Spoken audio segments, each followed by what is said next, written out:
नमस्कार।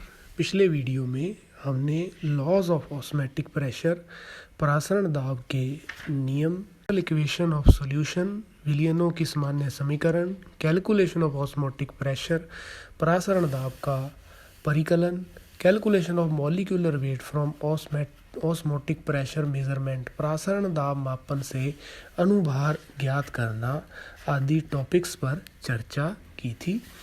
इस वीडियो में हम परासरण दाब का मापन यानी मेजरमेंट ऑफ ऑस्मोटिक प्रेशर विषय पर चर्चा करेंगे। विलियनों के परासरण दाब मापन की बहुत सी विधियां हैं, उनमें से 3 मुख्य विधियों की चर्चा हम यहाँ पर करेंगे। नंबर 1, फैफर की विधि, फैफर्स मेथड। 1887 में फैफर ने विलियन के परासरण दाब के मात्रात्मक मापन के लिए एक अत्यंत सरल विधि दी। फैफर ने चित्र 7.18 में दिखाए अनुसार एक सरल उपकरण का उपयोग किया। इस उपकरण में एक सैरंध्र पात्र में अर्धपारगम्य झिल्ली लगाकर उसमें एक चौड़ी कांच की नली लगा दी जाती है। इस नली का ऊपरी सिरा एक पतली नली टी के रूप में होता है, जिसके साथ एक मैनोमीटर M लगा रहता है जो दाब को पढ़ने का कार्य करता है। सैरंध्र पात्र में परीक्षित विलियन को टी सिरे से भरकर नली के ऊपरी सिरे को सीलबंद करके उपकरण को वायुरोधी कर देते हैं। अब सैरंध्र पात्र को स्थिर ताप पर रखे हुए आसुत जल के बर्तन में रख देते हैं। कुछ समय पश्चात परासरण के कारण जल सैरंध्र पात्र में चला जाता है, जिससे मैनोमीटर में पारे का तल ऊपर की ओर बढ़ने लगता है। कुछ दिनों पश्चात जल व विलियन में साम्य स्थापित होने पर मैनोमीटर में पारे का तल अधिकतम ऊंचाई तक पहुंचकर स्थिर हो जाता है। यही विलियन का परासरण दाब होता है। यह विधि बहुत अधिक उपयोगी नहीं है, क्योंकि कुछ अत्यंत तनु विलियन में इतना अधिक दाब उत्पन्न हो जाता है कि झिल्ली फट जाती है तथा साम्य स्थापित होने में काफ़ी समय लग जाता है। नंबर 2, मॉर्स और फ्रेजर की विधि, मॉर्स एंड फ्रेजर्स मेथड।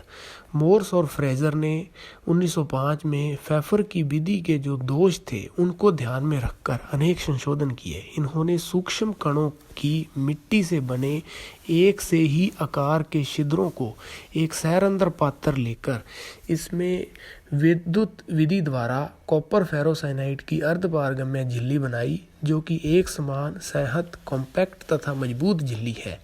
उच्च परासरण दाब के माप के लिए चित्र 7.19 में दिखाए अनुसार उपकरण प्रयुक्त किया। इस विधि में जल सैरंध्र पात्र के बाहर लिया गया, जिससे झिल्ली फटने की संभावनाएं बहुत कम हो जाती हैं।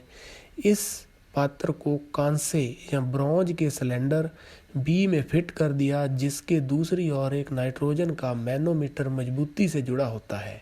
जल को सैरंध्र पात्र में तथा परासरण दाब ज्ञात करने वाले विलियन को कांसे के सिलेंडर में भरकर उपकरण को वायुरोधी बना देते हैं।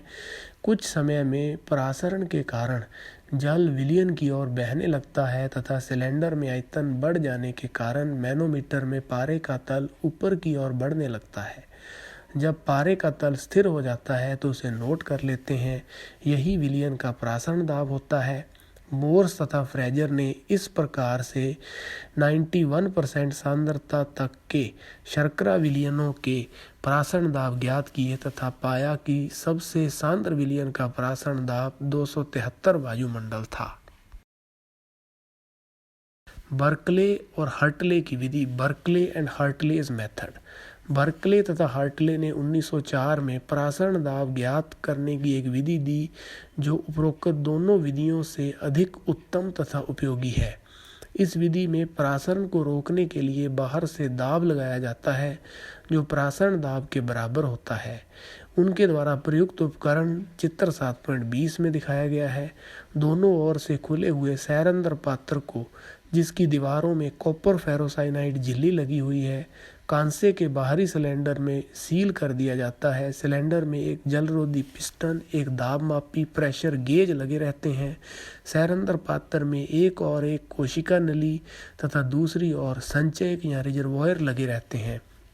सैरंध्र पात्र में आसुत जल तथा सिलेंडर में विलयन जिसका प्राशन दाब निकालना हो भर लेते हैं। कोशिका नली में जल की ऊंचाई ज्ञात कर विलयन को सिलेंडर में भरा जाता है। प्रासरण के कारण पिस्टन ऊपर की ओर उठता है तथा कोशिका नली में जल का तल गिरने लगता है। इस समय पिस्टन पर दाब लगाकर कोशिका नली में जल के तल को पहले वाली ऊंचाई पर स्थिर रखा जाता है। इस समय विलयन पर दाब लगने पर प्रासरण नहीं हो सकता तथा यह लगाया गया दाब प्रासरण दाब के समान होता है। इसे दाब मापी से पढ़ लिया जाता है।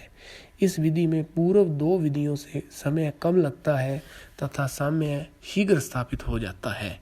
धन्यवाद।